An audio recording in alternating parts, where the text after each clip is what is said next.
আপনাদের অতি বিনয়ের সহিত বলছি, বিশেষ করে আমাদের মুরব্বিয়ান যারা আছে, মুরব্বীদের জায়গা দিয়ে আমরা মুরব্বীদের আমাদের সিনিয়র সংগঠনের জায়গা দিয়ে ছাত্রদলকে আমরা বলবো তোমরা উঠে পড়বা। আমাদের মুরব্বীরা যেন খালেদা জিয়া এবং তার ছেলে কোকোর জন্য আমরা এবং থানা ও বিভিন্ন ইউনিয়নের বিএনপি অঙ্গ সংগঠনের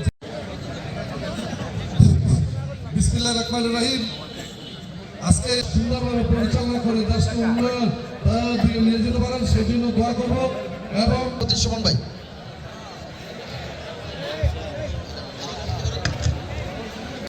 স্বেচ্ছাসেবক সহ সকলকে আমি রমজান মোবারকের শুভেচ্ছা জানাচ্ছি। এবং এই হুমায়ুন ভাই 111-এর সময় মসজিদে গিয়ে উনি কি করেছেন জিয়াউর রহমানের আপনাদেরকে দৃষ্টি আকর্ষণ করে বলছি দাউদপ্রিয় যুব দলকে হাতের বাম সাইডে সবাই চলে আসুন।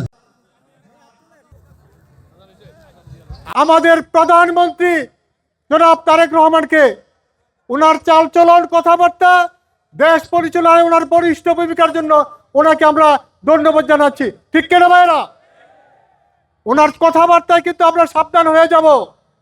এই বাংলাদেশে রূপগঞ্জে আমরা ভালোভাবে চলবো, কোনো চাঁদাবাজ সন্ত্রাস জমি দখল আমরা করতে দেব না, দেবেন ইনশাল্লাহ।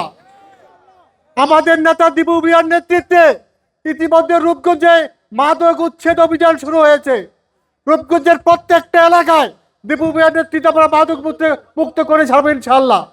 আমরা আজকে যে উদ্দেশ্যে এখানে ইফতারের আয়োজন করছি, আমাদের প্রাণপ্রিয় নেত্রী দেশমাতা বেগম খালেদা জিয়া গত হয়েছেন। আমরা ওনার রুহের মাগফিরাতের জন্য দোয়া করব। আল্লাহ রাব্বুল আলামিন যেন আমাদের নেত্রীকে বেহেশত নসিব করেন।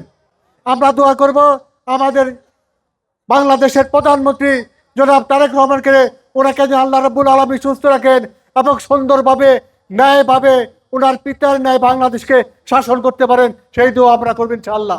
রূপগঞ্জের প্রাণপ্রিয় নেতা যাকে আপনারা বিপুল ভোটে সংসদ সদস্য নির্বাচিত করেছেন, ওনার জন্য দোয়া করবেন।